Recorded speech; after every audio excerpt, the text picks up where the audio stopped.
Salam alaikum.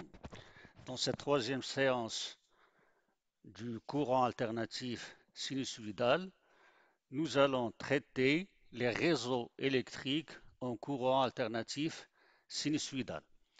Je rappelle brièvement que lors de la dernière séance, nous avons montré que les éléments passifs, qui sont les résistances, les bobines et les condensateurs, possèdent en notation complexe des impédances qu'on appelle les impédances complexes. Je rappelle que pour une résistance R,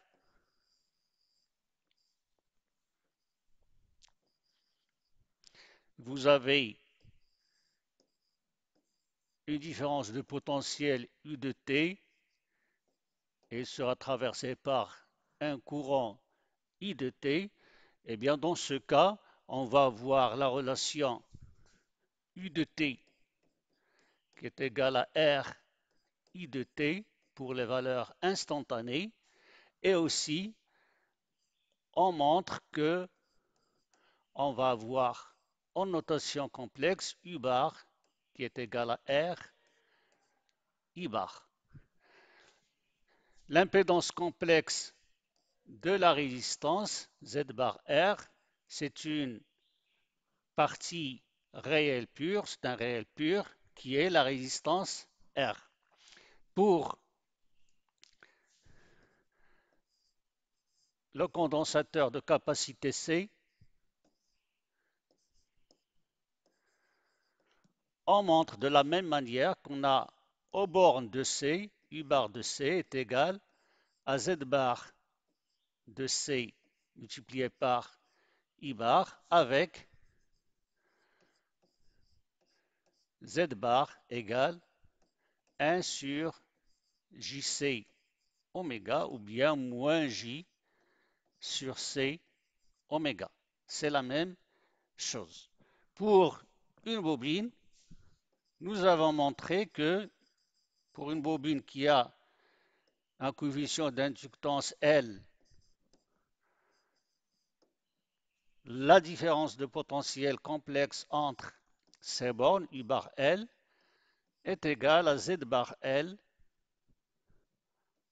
c'est égal à Z bar L multiplié par I bar L, avec l'impédance complexe associée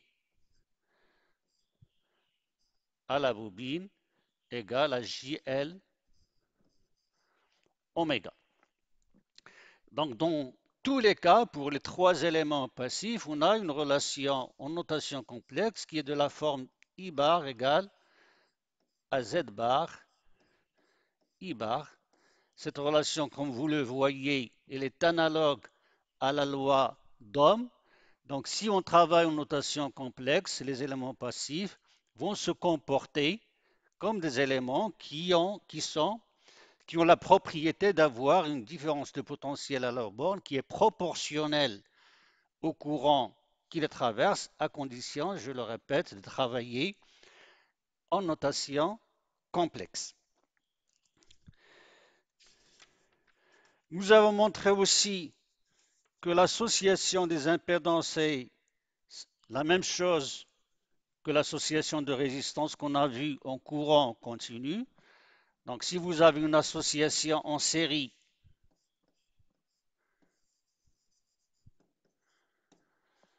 l'impédance équivalente, Z bar, c'est la somme des impédances individuelles. Et si vous avez une association en parallèle, l'impédance, ou bien 1 sur l'impédance équivalente égale à la somme de l'inverse des impédances individuelles. Et nous avons défini l'admittance comme étant l'inverse de l'impédance et par conséquent, l'admittance équivalente sera la somme des admittances individuelles lorsqu'on a une association en parallèle. Ça, c'est juste un rappel de ce que nous avons vu la dernière fois.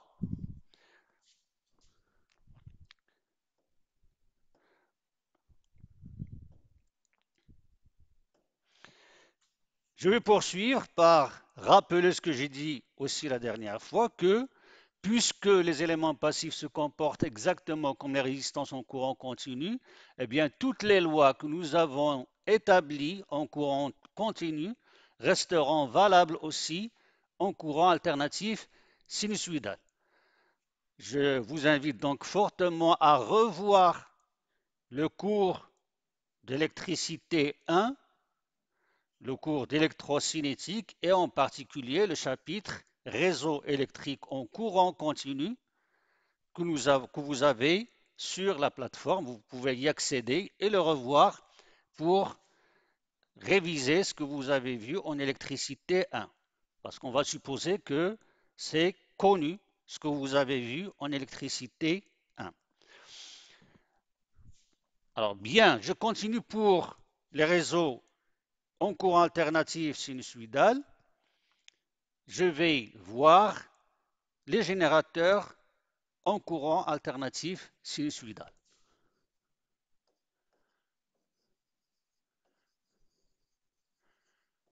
Les générateurs en courant alternatif sinusoïdal. Nous avons déjà vu, ou bien vous savez que vous avez deux types de générateurs. Vous avez les générateurs de tension et les générateurs de courant. Petit 1, générateur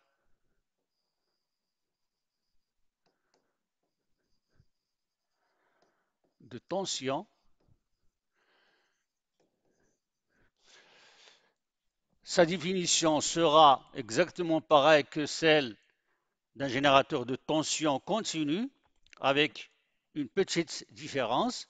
Vous savez qu'un générateur de tension, c'est un générateur qui permet de maintenir, c'est un appareil qui permet de maintenir entre ses bornes une différence de potentiel permanente.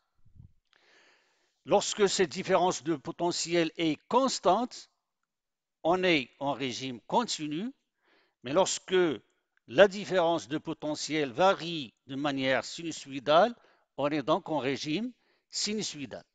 Et donc un générateur est caractérisé par sa force électromotrice, que je représente ici, qui va varier de manière sinusoïdale, et par une impédance interne. Au lieu de la résistance interne, on va avoir une impédance interne que je note par Z bar, qui sera représentée par l'impédance complexe Z bar.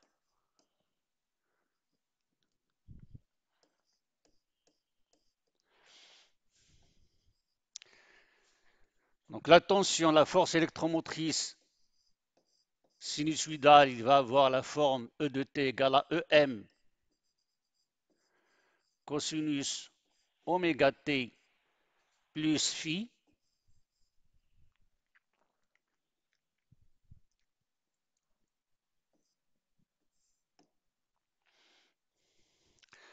Et cette force électromotrice sera représentée en notation complexe par le nombre complexe E bar. Bien sûr, dans le cas du générateur continu, nous avons une borne positive et une borne négative. La borne positive, c'est la borne par laquelle sort le courant. C'est la borne qui a la différence de potentiel la plus élevée. La borne négative, c'est la borne par laquelle entre le courant. C'est la borne qui a la différence de potentiel négative, la plus petite. Mais dans le cas du courant alternatif sinusoïdal, vous savez que le courant et la tension varient de manière sinusoïdale, c'est-à-dire qu'ils vont prendre des valeurs positives et des valeurs négatives. Donc il n'y a pas de borne positive et de borne négative parce qu'avec le temps, le courant va sortir par une borne, ensuite il va sortir par l'autre borne. Et par conséquent, il faut choisir arbitrairement un sens positif pour le courant. En général, on représente la force électromotrice comme ça par une flèche pour indiquer que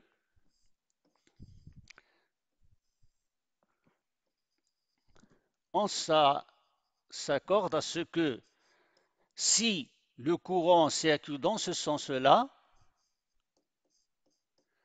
dans ce cas, il sera considéré comme étant positif, et s'il circule dans l'autre sens, il sera considéré comme négatif.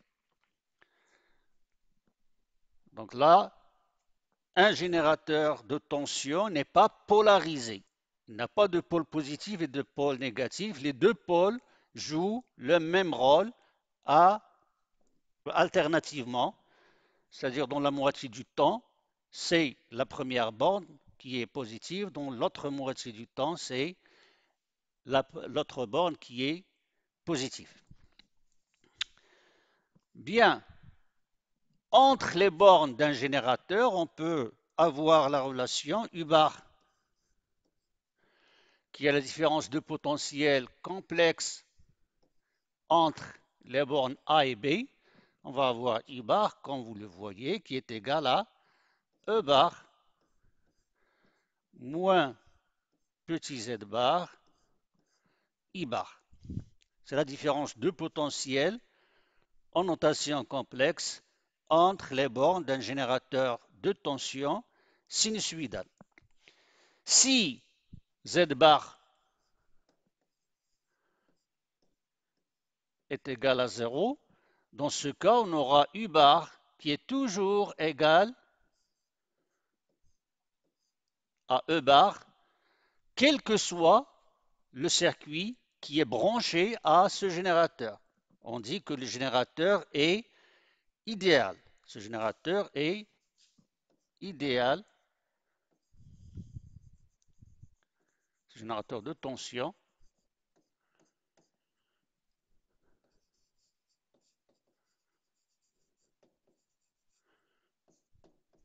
idéal. Ça, c'est pour le générateur de tension en régime sinusoïdal. Il est caractérisé par sa force électromotrice qui délivre une tension sinusoïdale et aussi par son impédance interne, petit z bar, qui doit être la plus petite possible. Et le cas idéal, c'est lorsqu'on prend la valeur 0. Dans ce cas, on a, quel que soit le réseau branché au générateur, la différence de potentiel aux bornes de ce réseau est égale à E de t. Bien. Pour le générateur de courant, on va le définir comme pour le générateur de courant en courant continu. Générateur de courant. Il sera représenté de la même manière par un courant de court-circuit qu'on représente comme ceci. ICC qui va dépendre bien sûr du temps de manière sinusoïdale en parallèle avec une impédance interne petit z bar.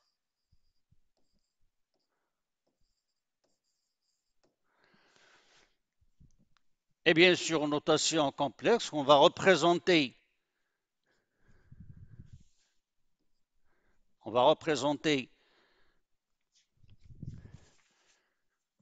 ICC par I bar, C, et on va choisir un sens positif pour le courant, parce que le courant, là encore, il va changer de sens avec le temps. On représente ceci par une flèche, c'est-à-dire que si le courant de court-circuit circule dans ce sens, il sera compté positivement. S'il circule dans le sens opposé, il sera compté négativement. Si on branche à ce générateur de courant une impédance Z bar, qui va représenter un circuit externe, eh bien, dans ce cas, le courant qui va traverser cette impédance externe, le courant I bar, il sera donné par la règle du pont diviseur de courant. On aura I bar est égal à I bar C, C, multiplié par le rapport de l'autre impédance petit z bar sur la somme des impédances petit z bar plus grand z bar. Ça, c'est le pont diviseur de courant. Vous pouvez le revoir dans le cours d'électrocinétique de S2. Il est clair que si j'ai le courant ICC qui arrive ici, qui va trouver un nœud, une partie va passer dans le circuit externe, qui est la partie grand I bar, et une autre partie, petit I bar, va passer dans l'impédance interne de ce générateur. Quand est-ce que le générateur sera idéal? Eh bien, il sera idéal si le courant I bar est égal à ICC, et ceci est vrai lorsque Z bar, l'impédance qui est là, est infinie, c'est-à-dire qu'il n'y a aucun courant qui va le traverser. C'est l'équivalent d'un circuit ouvert. Donc si Z bar tend vers l'infini, dans ce cas, je vais avoir I bar qui est égal à I C C bar, et le générateur est dit idéal. Générateur de courant idéal. Donc, le générateur de tension, il est idéal lorsque son impédance interne est nulle, et le générateur de courant est idéal lorsque son impédance interne est infinie. Bien, dans le cours d'électricité 1, nous avons établi les relations qui permettent de déterminer le courant dans chaque branche d'un réseau quelconque. Et la base de ce calcul, de cette détermination, ce sont les lois de Kirchhoff.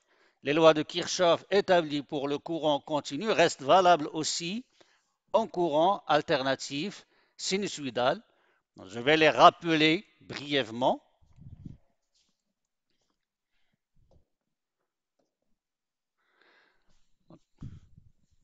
Petit 2, loi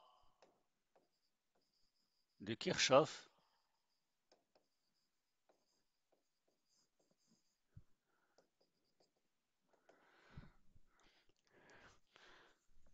Les lois de Kirchhoff concernant les réseaux sont divisées en deux lois.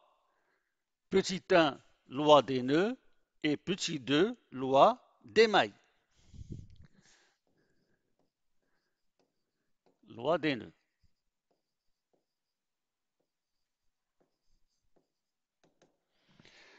Je rappelle qu'un nœud, c'est un point d'interconnexion de plusieurs branches. Donc il va y avoir des courants qui arrivent et des courants qui vont partir.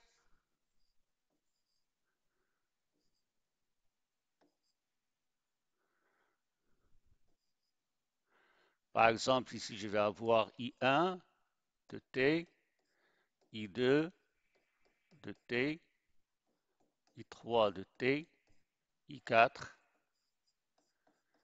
et I5.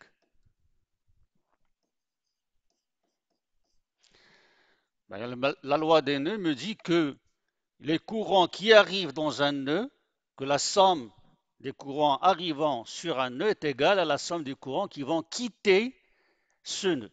Donc si je considère que les courants qui arrivent sont positifs et que les courants qui partent sont négatifs, eh bien dans ce cas, ça veut dire que la somme algébrique des courants dans un nœud est égale à zéro. C'est la première loi. La somme algébrique des courants dans un nœud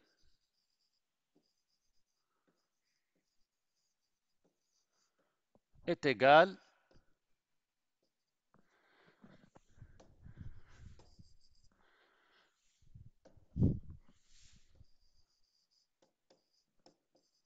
à zéro.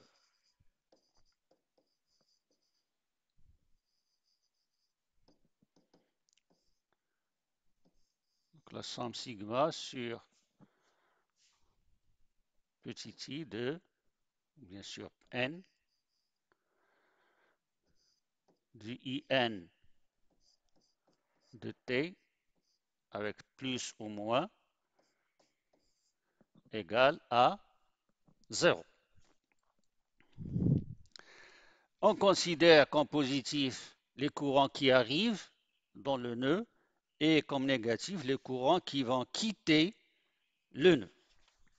C'est exactement pareil que ce que nous avons vu pour le courant continu. Cette loi des nœuds, il est vrai pour les valeurs instantanées, mais il est aussi vrai pour les valeurs en notation complexe, pour les valeurs complexes. Donc ça, je peux aussi l'écrire comme étant sigma sur n de plus ou moins I bar indice n égale à 0. Ça, c'est pour la loi des nœuds. Pour la loi des mailles aussi, c'est la même chose que pour le courant continu. Petit 2, loi des mailles. Je rappelle qu'une maille, c'est un ensemble de branches qui sont reliées entre eux de façon à constituer un circuit fermé, mais dans lequel on rencontre un nœud une seule fois. On ne peut pas avoir des croisements. Donc ça, c'est une maille. Si les nœuds correspondants sont A, B, C, D, E et F, lorsque je vais calculer la différence de potentiel au bord de cette maille, je vais partir d'un point et revenir au même point. Donc la différence de potentiel, ce sera VA moins VA. Donc pour un instant T donné, fixe, VA moins VA il sera égal à 0. Or, VA moins VA, c'est VA moins VB, plus VB moins VC, plus VC moins VD, plus VD moins VE, et ainsi de suite, jusqu'à faire le tour. Donc, pour un instant T,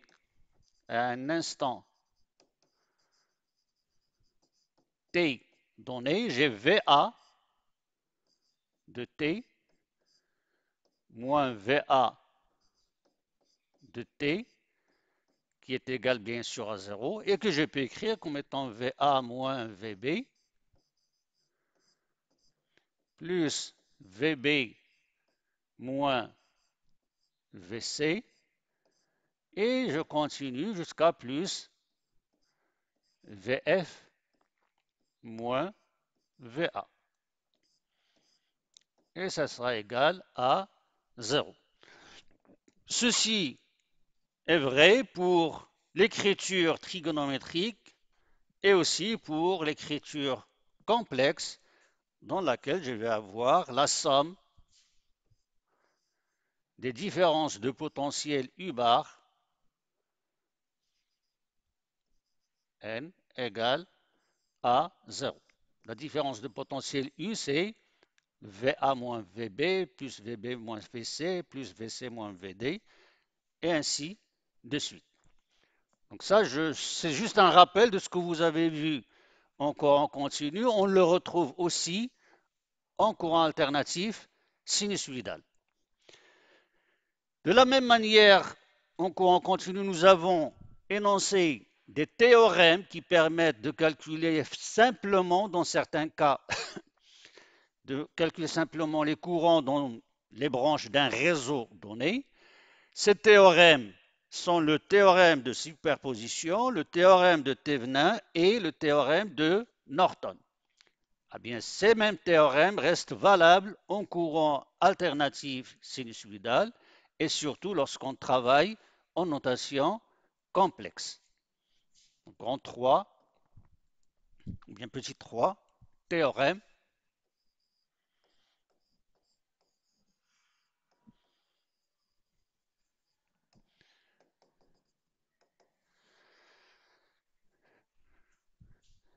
Petit 1, théorème de superposition.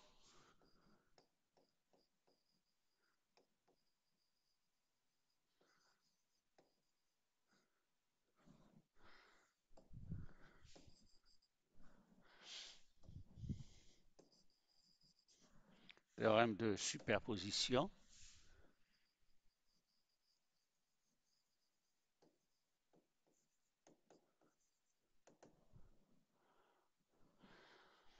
Eh bien, le théorème de superposition, il dit la chose suivante. Si vous avez un réseau quelconque qui contient plusieurs générateurs et que vous voulez déterminer le courant qui circule dans une branche bien déterminée de ce réseau, eh bien, tout simplement, le théorème, il dit que le courant qui circule dans cette branche, c'est le même, c'est la superposition des courants qui circuleraient dans cette même branche si à chaque fois on garde un générateur et on remplace les autres par leur impédance interne. Donc je réécris ce théorème. Si un réseau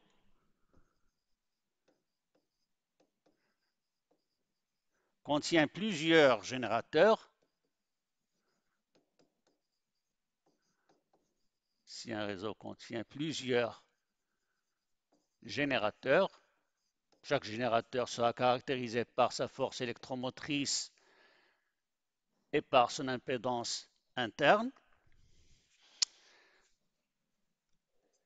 Le courant dans une branche donnée, le courant dans une branche quelconque de ce réseau, le courant dans une branche quelconque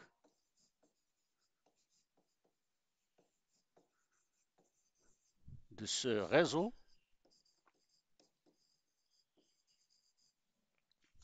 et la somme algébrique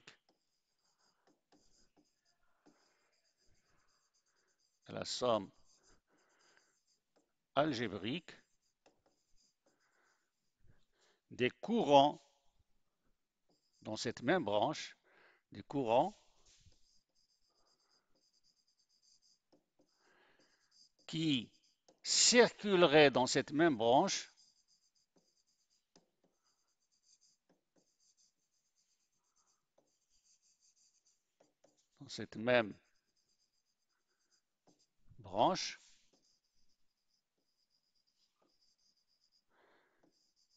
si à chaque fois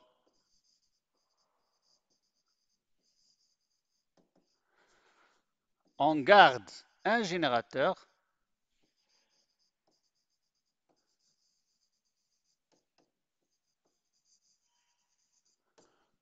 et on remplace les autres, et on remplace les autres par leur impédance interne.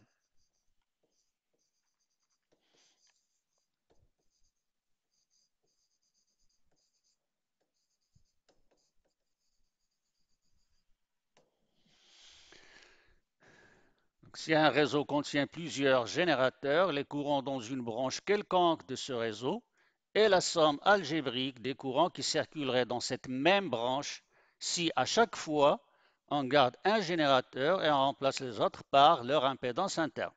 Si par exemple vous avez un réseau avec trois générateurs, notez E1 R1, E2 R2 et E3, pardon, E1 Z1, E2 Z2 et E3 Z3, eh bien, si je veux déterminer le courant dans une branche quelconque, je vais d'abord garder le premier générateur E1 et remplacer E2 et E3 par leur impédance interne Z bar 2 et Z bar 3.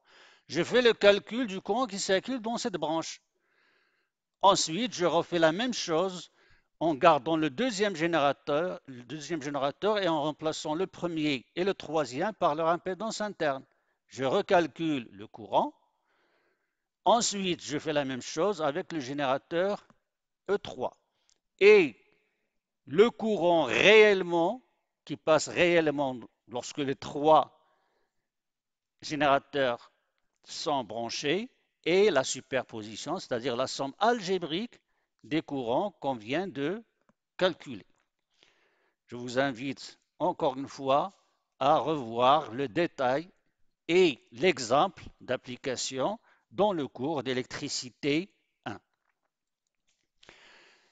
Ça, c'est le théorème de superposition. On passe ensuite au théorème de Thevenin.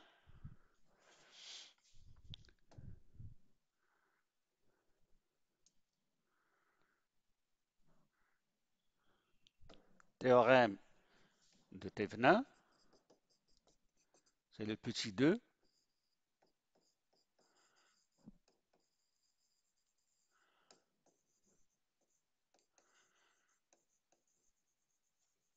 Qu'est-ce qu'il dit le théorème de Thevenin? Eh bien, si vous avez un réseau quelconque entre deux points A et B de ce réseau, l'ensemble du réseau se comporte comme un générateur de tension. Donc, il doit avoir une force électromotrice et une impédance interne. La force électromotrice, c'est la différence de potentiel entre A et B. Et l'impédance équivalente, c'est l'impédance vue entre A et B lorsque tous les générateurs et les récepteurs sont remplacés par leur impédance interne. C'est exactement la même chose que ce que vous avez vu en courant continu. Donc je rappelle ce théorème, soit un réseau quelconque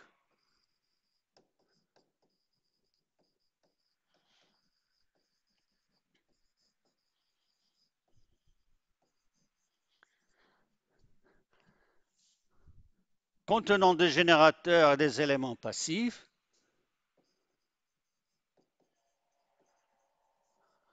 contenant des générateurs et des récepteurs et des générateurs et des éléments passifs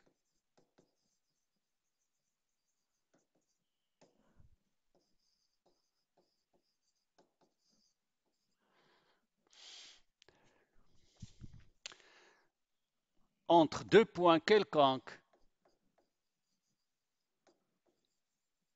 A et B, entre deux points A et B quelconques de ce réseau,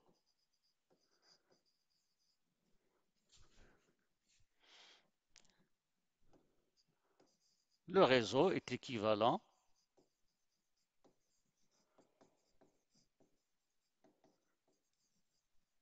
le réseau est équivalent à un générateur de tension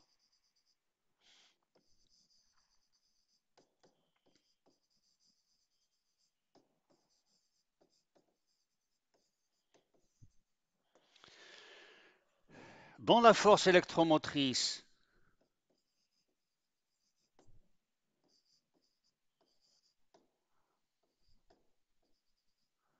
E bar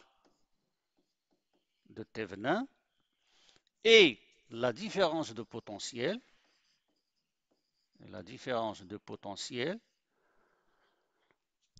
entre les points A et B,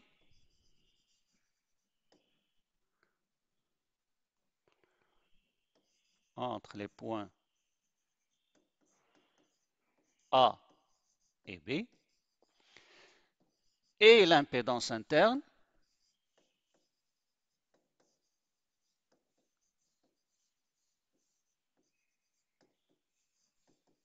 l'impédance interne,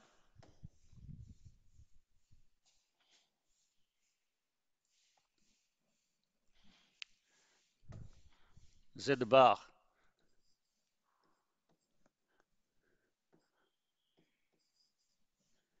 de Thévenin, et l'impédance équivalente, et l'impédance équivalente vue entre les points A et B lorsque les générateurs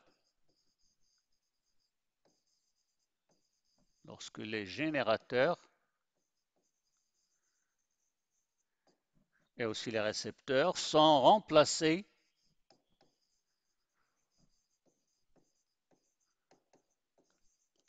par leur impédance interne.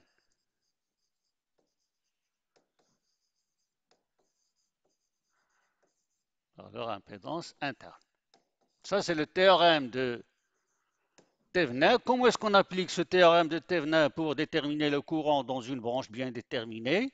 Eh bien, c'est simple. D'abord, on enlève cette branche et le reste du réseau sera remplacé par un générateur de Thévenin équivalent. Donc, on va enlever la branche, le reste sera remplacé par un générateur. La force électromotrice de ce générateur, ce sera VA moins VB en l'absence de la branche, c'est-à-dire on dit c'est VA moins VB à vide. Et l'impédance équivalente, c'est l'impédance vue entre A et B lorsque tous les générateurs et les récepteurs sont remplacés par leur impédance interne. On détermine ce générateur et ensuite on va remettre la branche enlevée entre les bornes A et B du générateur équivalent. Ça va me donner un circuit avec une seule maille et je peux, par la loi de Pouillet, déterminer facilement le courant qui va traverser cette impédance ou bien cette branche. C'est exactement la même chose que ce qui est utilisé en courant continu. Donc là, c'est juste un rappel, je ne vais pas détailler parce que c'est supposé connu. Le dernier théorème qu'on a énoncé, c'est le théorème de Norton.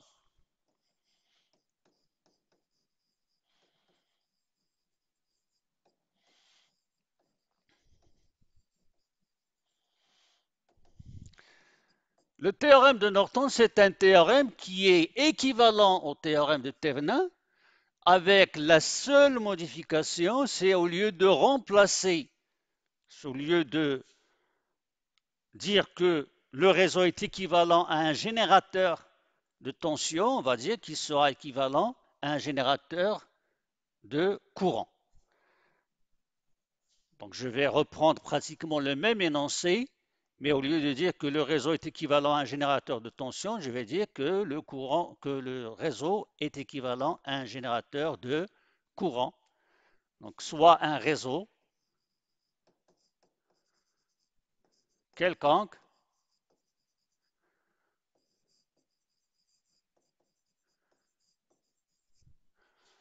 contenant des générateurs et des éléments passifs, etc. Le réseau est équivalent. Le réseau entre deux points A et B. Le réseau entre deux points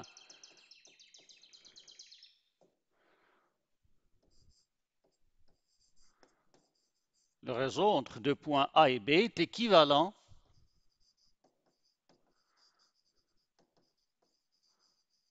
à un générateur de courant. Et vous savez qu'un générateur de courant est caractérisé par son courant de court-circuit et son impédance interne. Générateur de courant de court-circuit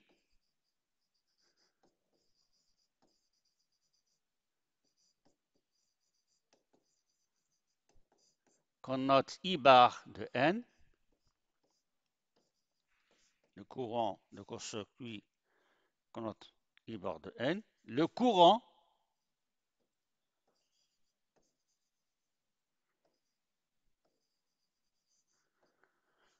qui circulerait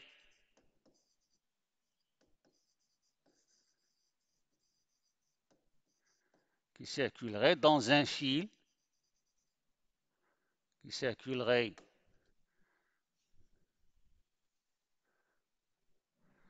dans un fil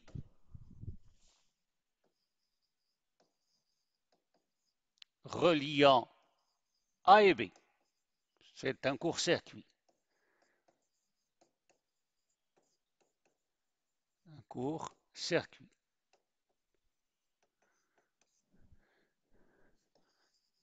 Et d'impédance interne, c'est la même que l'impédance de Thévenin, d'impédance interne,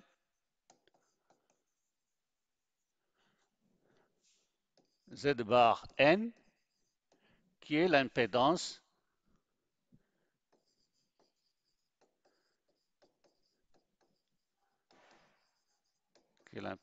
vue entre A et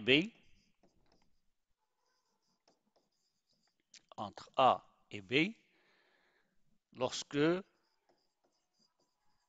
les générateurs et les récepteurs sont remplacés par leur impédance interne. Lorsque les générateurs sont remplacés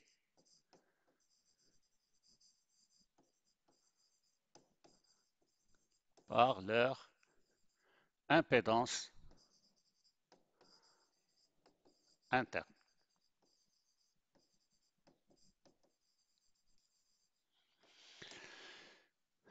Bien alors, comment est-ce qu'on peut appliquer ce théorème de Norton pour calculer le courant dans une branche quelconque d'un réseau quelconque? Eh bien, on fait pareil, on enlève la branche considérée et on relie les points A et B par un fil, c'est-à-dire on va les court-circuiter. Ensuite, on calcule le courant qui va circuler dans ce fil, qui est le courant de Norton, ou bien le courant de court-circuit du générateur équivalent. Ensuite, on enlève le fil, bien sûr, et on remplace les générateurs et les récepteurs par leur impédance interne et on calcule l'impédance équivalente vue entre A et B. Ça donne l'impédance interne du générateur de Norton. Après cela, on va rebrancher la branche qu'on a déjà enlevée entre les bornes du générateur de Norton et on calcule par la règle du pont diviseur de courant, le courant qui va circuler dans la branche en question. Là encore, je vous invite à voir l'exemple que nous avons traité en courant continu pour savoir la méthode qu'on utilise pour appliquer le théorème de Norton. C'est exactement la même méthode qui sera utilisée en courant alternatif sinusoïdal, bien sûr, en travaillant en notation complexe. Bien, ensuite, nous allons considérer un exemple, nous allons étudier un exemple de réseau électrique. On va choisir un réseau qui est très simple. Et cet exemple, nous allons essayer de le traiter de deux manières différentes. La première manière, c'est en utilisant la notation trigonométrique. Et la deuxième manière, en utilisant la notation complexe pour montrer la facilité avec laquelle on trouve les résultats lorsqu'on utilise la notation complexe. Donc, exemple d'application, ce petit 4.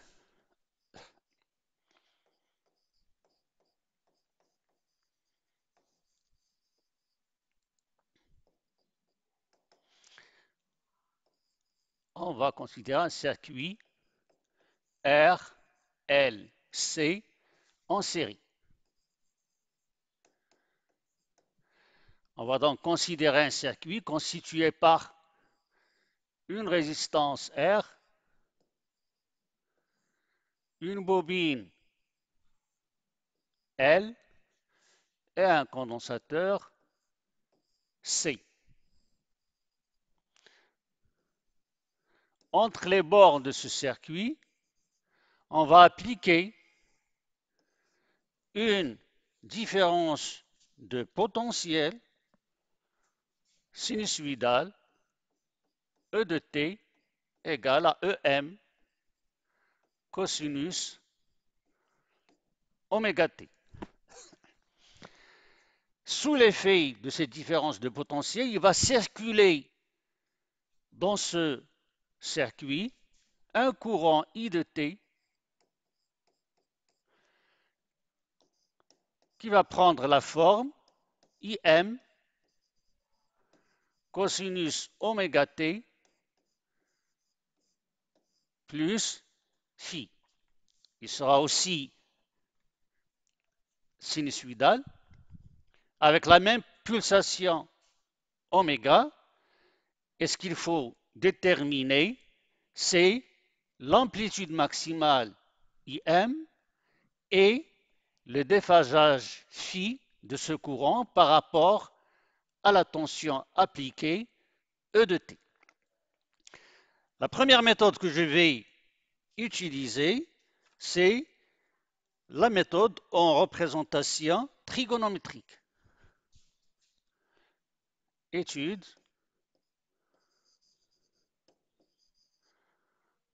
en représentation trigonométrique.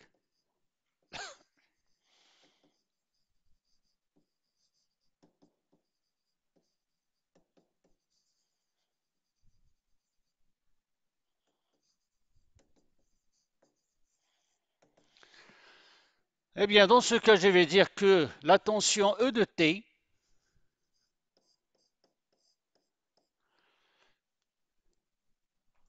c'est la somme des différences de potentiel aux bornes de chaque élément. C'est égal à UR de t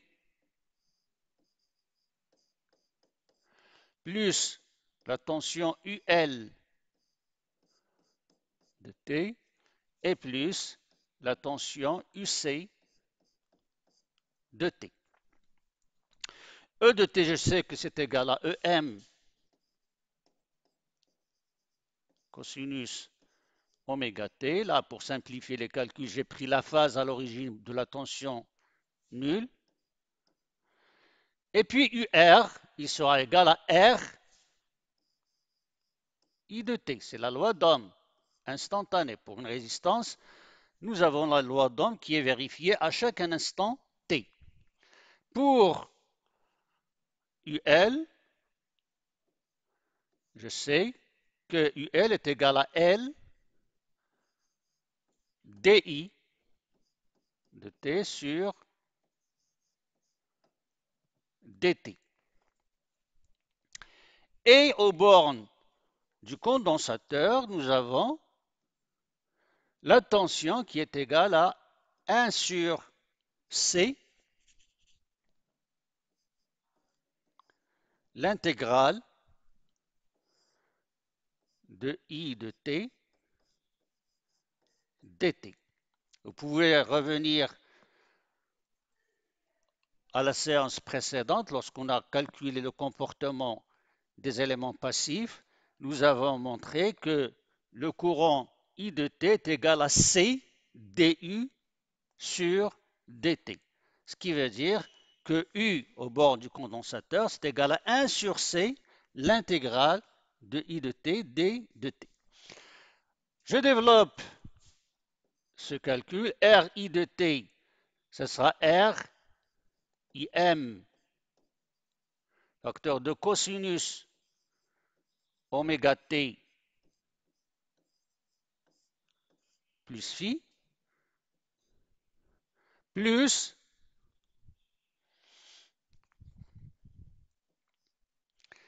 L di sur dt.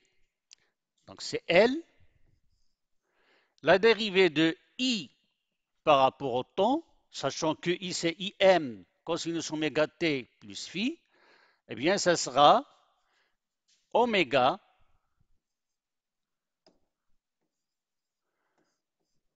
IM.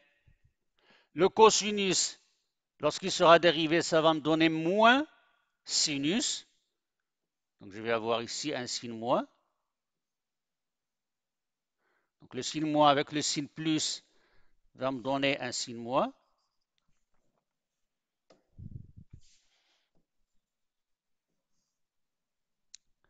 L oméga IM sinus de oméga t plus phi.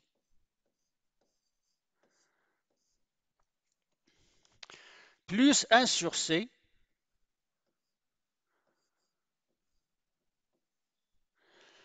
la primitive de IM cosinus oméga t, je vais avoir le IM qui va sortir de l'intégrale, donc je vais avoir ici IM.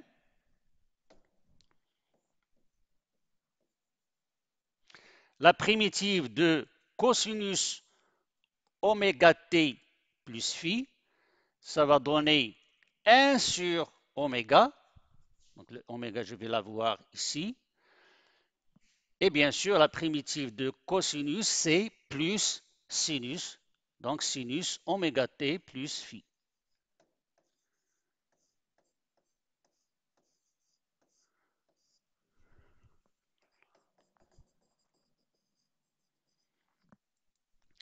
J'ai donc cette équation EM cosinus oméga t qui est égale à RIM que je peux arranger pour la mettre sous cette forme. EM cosinus oméga t égale RIM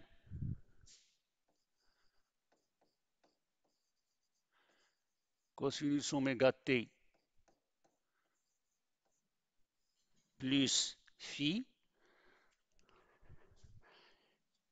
et plus IM sinus oméga t plus phi facteur de 1 sur C oméga moins L oméga plus 1 sur C oméga moins L oméga facteur de IM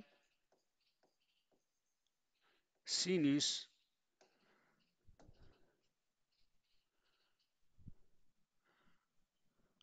oméga t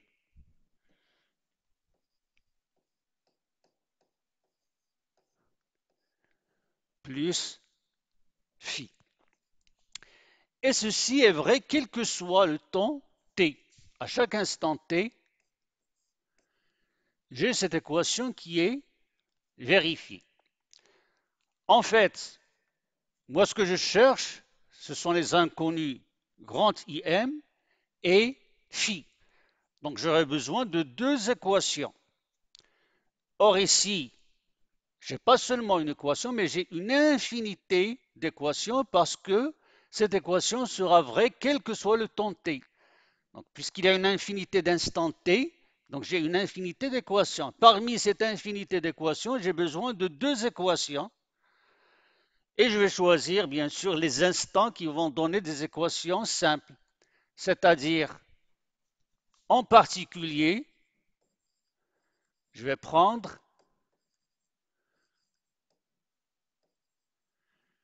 t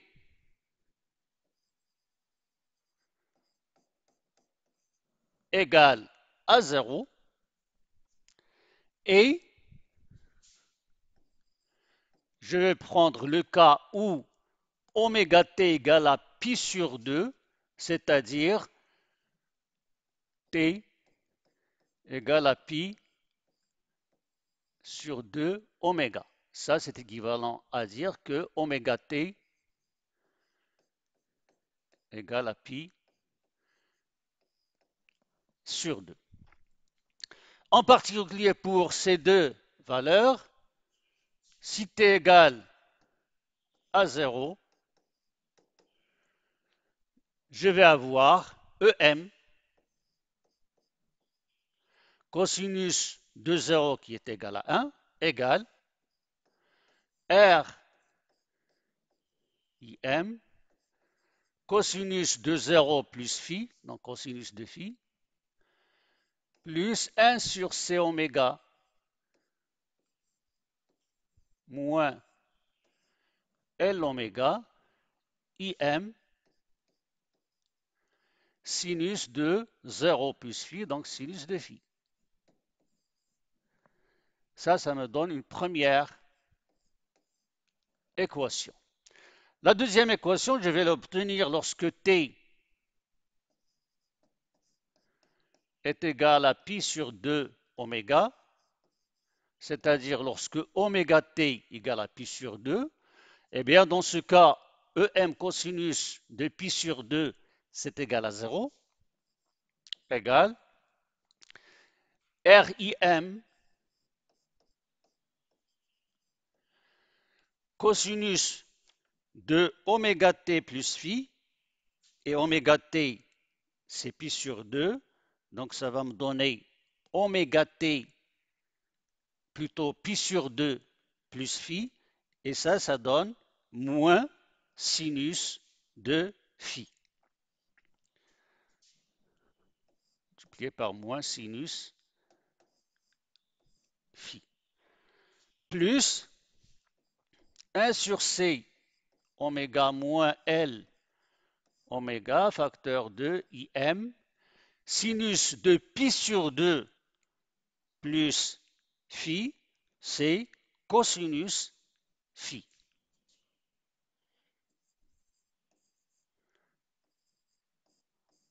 Et ça me donne la deuxième équation. Pour arranger ces deux équations, je peux multiplier la première équation par sinus phi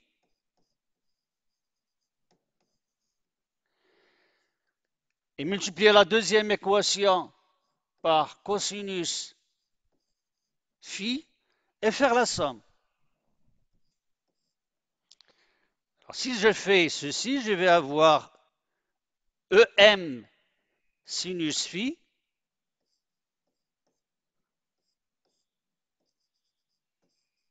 pour le premier membre, plus 0 fois cosinus phi qui est égal à 0, égale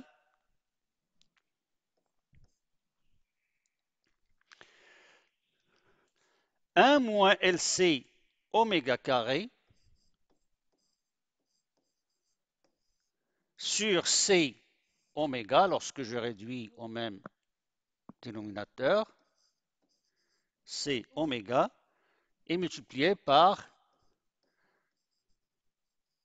IM, parce que normalement je vais avoir ce terme multiplié par cosinus carré plus sinus carré. Il va aussi ce terme, et le terme avec cosinus phi sinus phi, avec moins cosinus phi sinus phi, ça va se simplifier.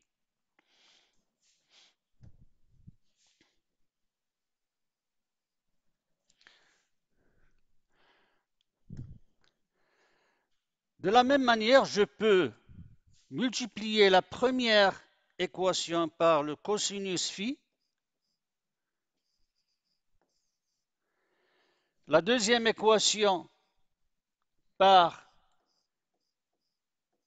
sinus phi et faire la différence. Ceci, ça va me donner le résultat suivant. Si je multiplie, ça va me donner EM sinus phi, EM cosinus phi égale à R IM. Bien. Alors, cette première équation-là, que je note alpha, il va me permettre de tirer l'expression de sinus de phi. Sinus phi, il sera égal à 1 moins LC oméga carré sur C oméga multiplié par IM sur EM.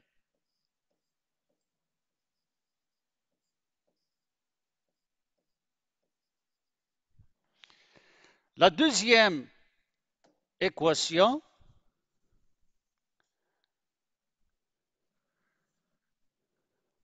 qui est ici, que je vais appeler l'équation bêta, cette équation bêta va me donner le cosinus de phi qui sera bien sûr égal à R multiplié par IM sur EM. Je vais réécrire ici, c'est pas clair. IM sur EM. À partir de là,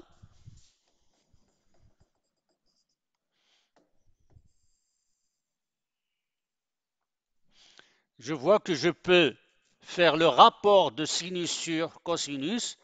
Donc, tangente de phi, qui est égal à sinus de phi sur cosinus de phi, eh bien, il sera égal au rapport de ces deux équations. Le IM sur EM, ça va se simplifier. Il va rester 1 moins LC oméga carré sur RC oméga. Ça me permet de trouver le déphasage entre le courant et la tension. Phi est égal à arc tangente de 1 moins LC oméga carré sur RC oméga. Toujours en prenant les expressions de sinus et cosinus, je sais que sinus carré de phi plus cosinus carré de phi est égal à 1. Donc, je peux écrire que IM sur EM au carré, que je peux mettre en facteur 2, 1 moins LC oméga carré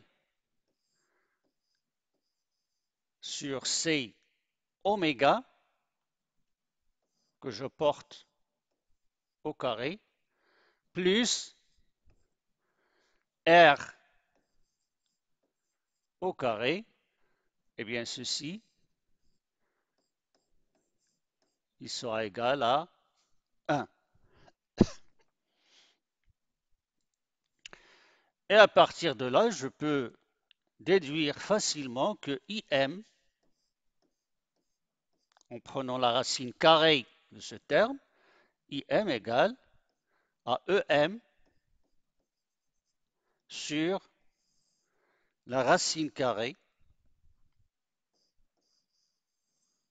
de 1 moins LC oméga carré sur C oméga, le tout au carré,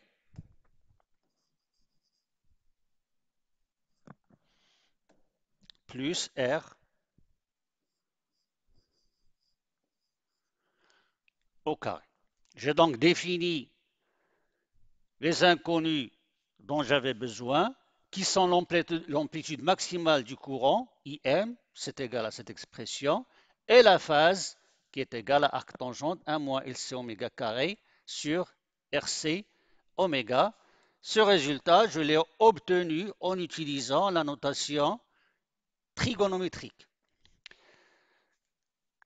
Faisons maintenant l'étude en représentation complexe pour pouvoir comparer les deux méthodes. Petit 2, étude en représentation complexe.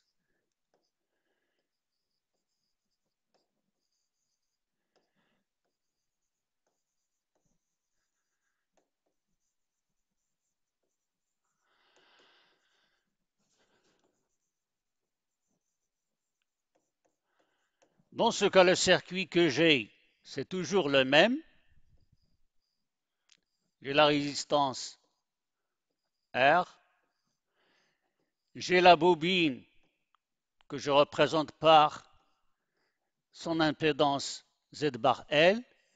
Et j'ai le condensateur que je représente par son impédance Z bar C. La tension appliquée, c'est E de bar. Et le courant qui va circuler, c'est I bar. Je rappelle que E de T, c'est égal à EM cosinus oméga T, ce qui implique que E bar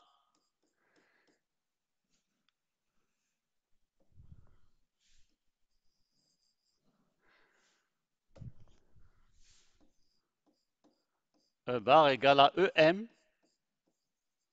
exponentielle J0 parce que phi est égal à 0 dans ce cas, J0 donc est égal à EM. I de T, c'est égal à IM cosinus oméga T plus phi,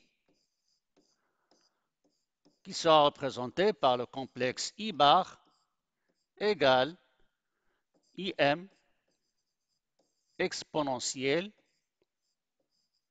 J phi. Pour le circuit, j'ai la différence de potentiel VA moins VB en notation complexe qui est égale à E bar. E bar égale R I bar plus Z bar L I bar, c'est le même courant parce qu'ils sont en série, et plus Z bar C I bar. La différence de potentiel aux bornes du condensateur. Avec, je peux mettre le I bar en facteur, R plus Z bar L, c'est JL oméga, et Z bar C, c'est 1 sur JC oméga, ou bien moins J sur C oméga, et l'ensemble multiplié par I bar. Ça, c'est égal à R plus J, facteur de L oméga moins 1 sur C oméga I bar, que je peux aussi écrire R plus J. Là, j'ai LC oméga carré moins 1 sur C oméga et multiplié par I bar. L'inconnu pour moi, c'est le courant I bar qui est égal à E bar sur R plus J LC oméga carré moins 1 sur C oméga.